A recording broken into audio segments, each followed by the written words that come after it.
On one of my last visits to Islamia, I spoke about the need for Muslims to share excellence with the underprivileged communities of Cape Town and in South Africa. I warned about the dangers of having an island of excellence in a sea of complete disrepair, complete dysfunctionality and pathology. And I think that under the leadership of Maulana Adam and others at Islamia, they understood the need to then move forward and to say, how do we take what has worked so well?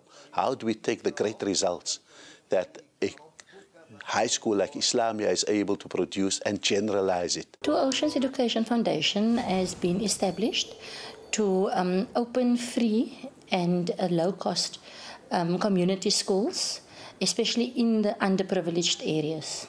We believe, right, that low-cost and free education is a sustainable model where we can bring this education, high-quality education, to learners from disadvantaged communities, where we can transform and impact their lives and change their destiny, transforming the communities, as well as adding value to the South African educational system.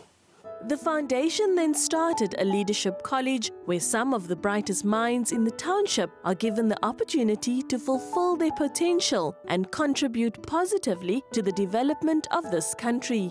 Before coming to the leadership college, you always thought that you could never become a certain person, you could never achieve certain dreams. But now that you're here, you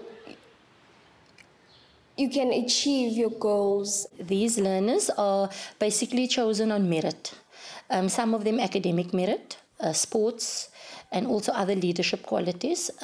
We sit with our feeder schools, which are, all of them are public schools. We have an assessment with these learners.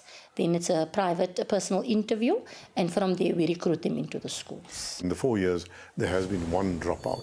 Now, in the township situation, not to have dropouts in a high school is also something absolutely unique, which shows they're enjoying their school. They are being empowered.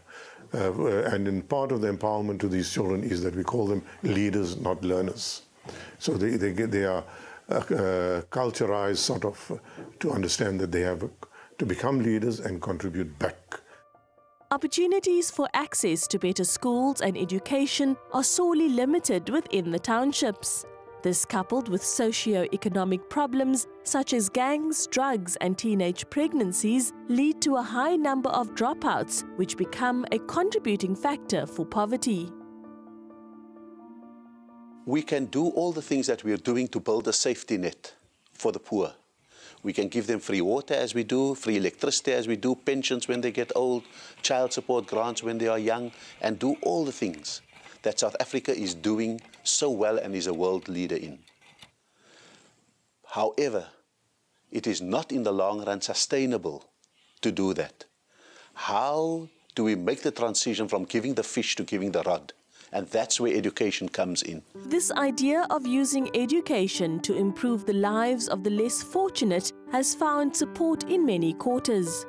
For me, the Two Oceans model will be successful to the extent that it shows that all children can achieve by setting the bar high for student achievement and providing the resources for that to be achieved. You can't just set the bar high and not have highly qualified teachers, textbooks on time, etc., etc. So I'm hoping we can demonstrate, that poverty cannot be an excuse for underperformance, but that if you simply expect much of kids and put much into their education, as in all parts of the world, they'll rise to the challenge. Focus is to add value and make a difference by empowering the youth, developing their leadership qualities, so that they are ready for the changes in this dynamic world that we live in,